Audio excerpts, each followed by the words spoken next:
बात है 10 अप्रैल 1912 की। RMS टाइटैनिक, जो उस समय दुनिया का सबसे बड़ा और सबसे लग्जरी जहाज था, वह अपने पहले सफर पर निकल रहा था। इंग्लैंड के साउथहैम्पटन से न्यूयॉर्क जाने वाला यह जहाज अपने अंदर हर वर्ग के लोगों को समेटे हुए था। इसमें अरबपति से लेकर अमेरिका में नई जिंदगी की तलाश करने वाले नागरिक तक शामिल थे। साउथहैम्पटन से न्यूयॉर्क की कुल दूरी लगभग 5,570 किलोमीटर थी। टाइटैनिक इस दूरी को 7 दिनों यानी एक सप्ताह में पूरा करके न्यूयॉर्क पहुंचने वाली थी। 10 अप्रैल 1912 को साउथहैम्पटन से टाइटैनिक की यात्रा शुरू हुई और 17 अप्रैल 1912 को यह न्यूयॉर्क पहुंचने वाली थी।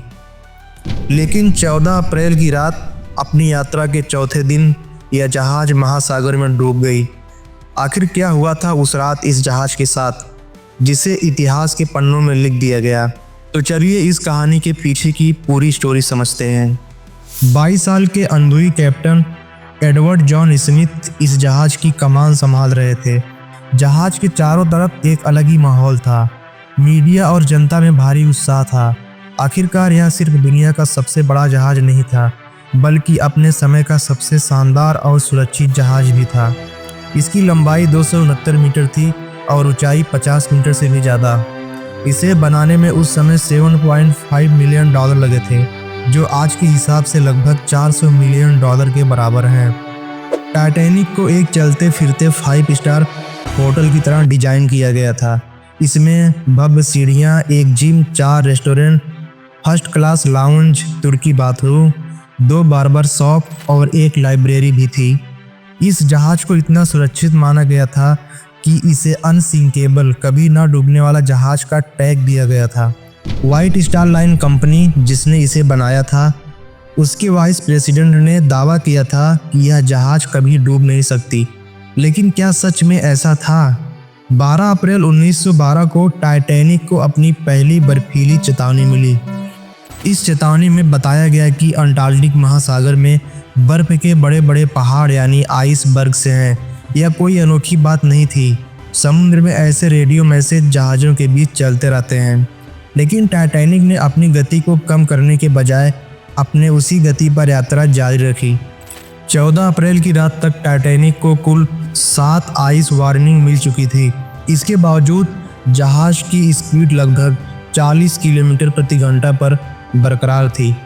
उस रात अंधेरा अधिक था क्योंकि चाँद दिखाई नहीं दे रहा था। ठंडी हवाओं और कम विजिबिलिटी के बीच जहाज के कर्मचारियों को सतर्क रहना बहुत मुश्किल हो रहा था।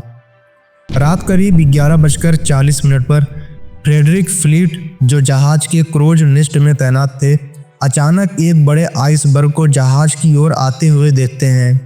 वह तुरंत अलार्म बजाते हैं और ब्रिज पर रिपोर्ट करते हैं। फर्स्ट ऑफिसर विलियम मार्डोक जहाज को मोड़ने की कोशिश करते हैं और इंजन रूम को धीमा करने का आदेश देते हैं, लेकिन तब तक बहुत देर हो चुकी थी। जहाज को मोड़ते वक्त टाइटैनिक का दाहिना हिस्सा आइसबर्ग से टकरा जाता है। यह टकराव इतना तेज था कि जहाज के फ्रंट हिस्से में कई छोटे छोटे छेद हो जाते हैं। पानी तेजी से जहाज के 16 वाटर राइड कंपार्टमेंट्स में से 6 कंपार्टमेंट में भरने लगता है, जबकि जहाज केवल 4 कंपार्टमेंट तक पानी सहन कर सकता था।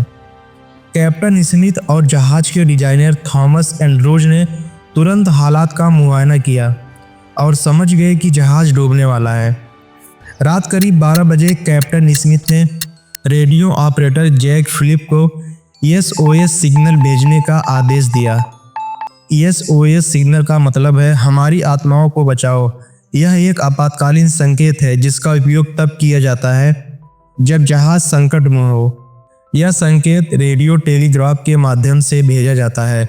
इसमें 3 डॉट्स, 3 डैश और फिर 3 डॉट्स का उपयोग होता है। टाइटैनिक से लगभग 107 किलोमीटर दूर RSS कारपेथिया इस सिग्नल को पकड़ता है, लेकिन उसे वहां तक पहुंचने में 3 घंटे लगने वाले थे। कारपेथिया के कैप्टन आर्थर रो स्टोर ने तुरंत जहाज का रुख मोड़ा और जितनी तेजी से संभव हो सकता था घटनास्थल की ओर बढ़े।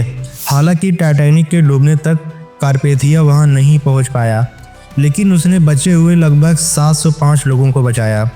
टाइटैनिक पर केवल 20 लाइफ बोट्स थी जो 1200 लोगों को बचाने के पर्याप्त थी, जबकि जहाज पर 2200 से अधिक लोग सवार थे। शुरुआती लाइफ बोट्स को आधी खाली भेजी गई क्योंकि लोगों को इस बात का विश्वास नहीं था कि टाइटैनिक डूब सकता है।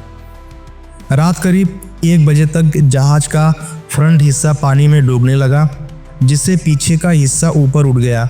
यह दृश्य देखकर जहाज पर अफरा तफरी मच गई।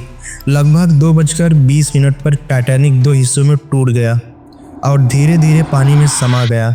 1500 से अधिक लोग जहाज के साथ डूब गए या फिर ठंडे पानी में हाइपोथर्मिया से मर गए।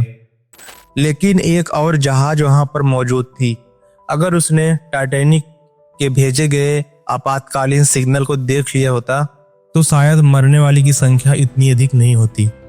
टाइटैनिक से मात्र 37 किलोमीटर दूर एसएस कैलिफोर्नियन जहाज मौजूद था। उन्होंने रात 11 बजे टाइटैनिक को आखिरी आइस वार्निंग भेजी थी, लेकिन कैलिफोर्नियन जहाज के रेडियो ऑपरेटर ने रेडियो बंद कर दिया था। जब टाइटैनिक से रॉकेट और फ्लेयर्स बचाव के लिए छोड़े गए तो कैलिफोर्नियन जहाज के कर्मचारियों ने इन्हें देखा, लेकिन कैप्टन स्टैनली लॉर्ड ने इसे पार्टी का हिस्सा समझा। यदि कैलिफोर्नियन जहाज ने सही समय पर प्रतिक्रिया दी होती तो कई और जानें बचाई जा सकती थी।